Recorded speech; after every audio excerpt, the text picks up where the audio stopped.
Live Q&A. Let's go through a few questions here. Three questions. If you're watching on YouTube and want to like and subscribe, that would be awesome. If you're listening over Apple Podcasts or Spotify, hit that like button and leave a review. That'd be great. Let's jump in. Live Q&A. So where will the industry be heading as we move along in the next couple years? Bit of a broad question, but I you know what?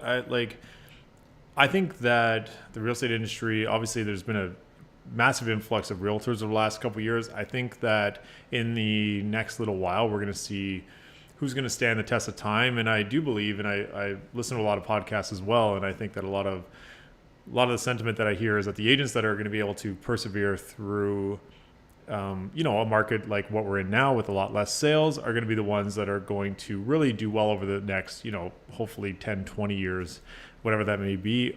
I think that there's a lot of things that are trying to come in and disrupt the industry. I know actually the next question is about a company called Unreserved. But yeah, like Unreserved, for example, is a online company where you just hire them.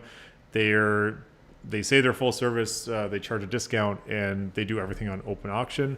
So I feel like there's a bunch of companies like this that keep coming. I mean, I do think that brokerages are still tried and true, and there's a reason that the really good brokerages are extremely consistent with what they do, and from everything from training to learning to continuing to push I wouldn't say push their agents, but continue to help their agents grow at the pace that those agents want to grow at. I think that's super important as well. So where will the industry be heading?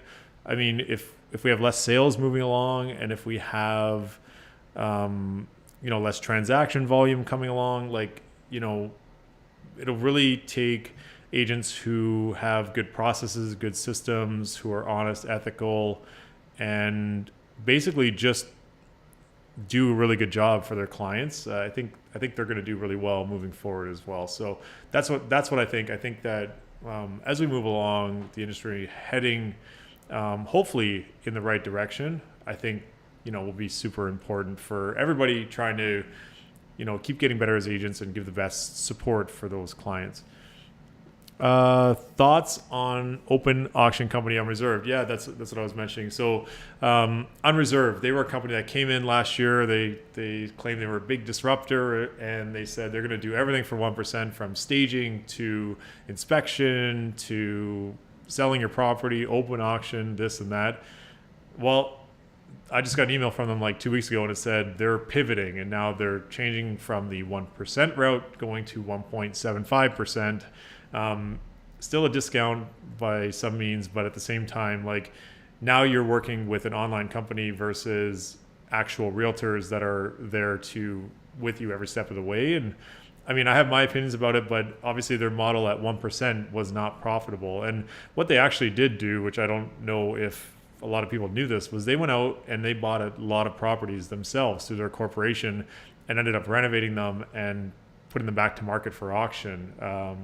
I saw that a few times last year, and I haven't seen too many of them this year. But anyway, I got that email for the pivot. I mean, my thoughts on like open auction, I'm all for it. If it's transparent, if it's done the right way, then that's amazing. I do think, though, that there are so many other elements in offers that are not just tied to the price. And that's the one thing where open auction, sure, there is a price element of it, but conditions matter, timelines matter, closing dates, all these different things, we can go on and on, but all these different things are also relevant parts in the offer. So if it's an open auction setting, essentially what they're doing is, if you're going to be open bidding, do you also give the conditions to everybody to see if they want to match or change them? And that's what I don't know. That's, to me, what's yet to be seen. And that goes hand in hand. Our next question, sure.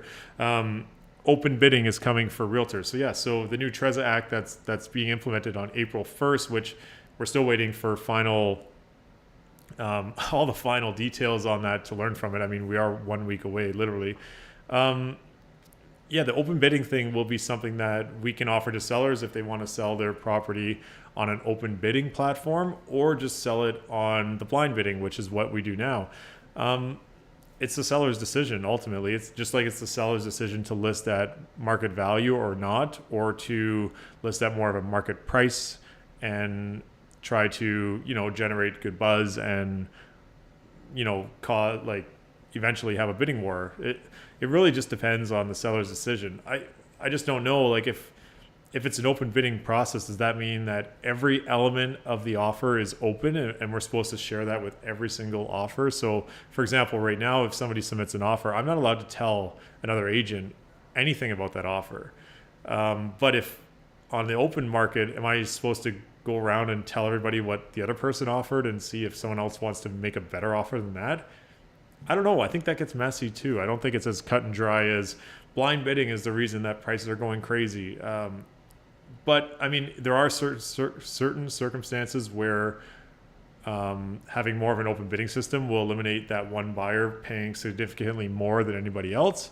However, at the same time, what happens if there's two buyers that really want the same property and they just keep going back and forth and bid it higher? Anyways, that's what I'm yet to see. That's your live Q&A. Look forward to more questions. Keep sending them in. This is great. Hope to keep doing this every week, and we'll see you next week.